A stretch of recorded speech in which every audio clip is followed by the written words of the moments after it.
Have you ever noticed that people tend to communicate differently depending on the group of people they're around? Like the difference between how you talk to your parents and how you talk to your friends? Or have you ever had a friend who moved away to a different part of the country and the next time you saw them, they talked and acted completely different? The theory I chose, communication accommodation theory, has a perfect explanation for why this happens. First things first, let's talk about the basics of this theory. Communication accommodation theory, which was originally a part of speech accommodation theory, was created as a way to understand how and why people change their communication patterns with others depending on the environment they're in. When looking at different people in society, the theorists observed that people belong to a wide variety of groups, whether it be ethnic, religious, political affiliation, and many more. And these people typically model their communication in a way that is synonymous with those groups. The way we interact with others depends on A, how we see ourselves, and B, how we see others. Humans, for as simple as we actually are, mentally categorize everything in our life, including communication. The first part of this is looking at groups. The two different types of groups are in-groups and out-groups. Put simply, in-groups are those we feel like we belong to, and out-groups are ones we feel like we don't belong to. When we have to communicate with people, we first have to determine whether or not they are part of your in-group, and then we decide whether or not we want to change how we communicate to match them. This leads to the ideas of convergence and divergence.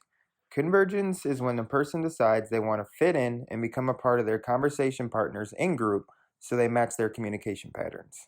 For example, let's say I moved from Chicagoland to Texas as a kid and I started talking slower and adopted their different rituals and actions. I then would be practicing convergence. I would be doing this to be a part of their in-group and be viewed as one of them. One important part of convergence is accommodation. That is, when we look at how we communicate with people who don't necessarily understand the speech patterns we use and how we aim to help improve the communication. Please tell me you speak English. I'm Detective Carter. Do you speak any English? Do you understand the words that are coming out of my mouth? The question is whether or not the receiver of your messages perceive your efforts for accommodation in a positive or demeaning way.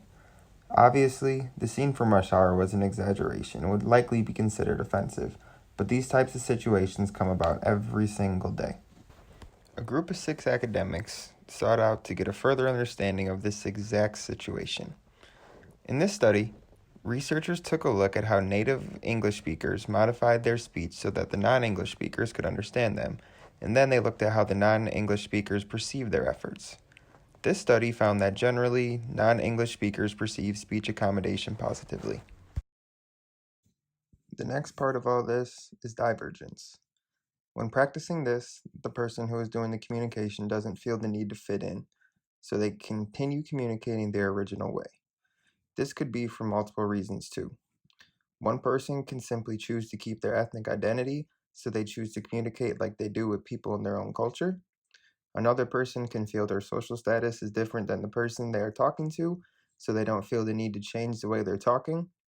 I could keep going on and name a million other instances, but I have a feeling you all get the point.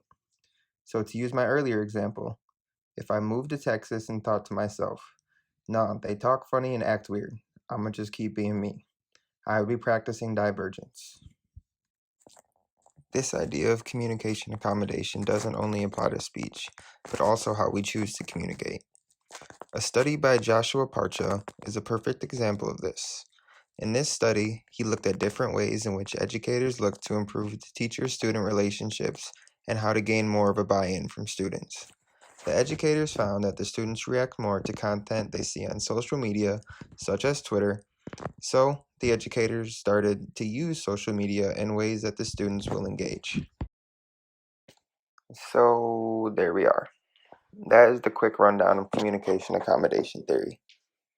In short, people change how they interact with others based on their audience and whether or not they want to be accepted by that audience. I want to thank you all for your time, and I hope you enjoyed listening to me trying to make sense of all this.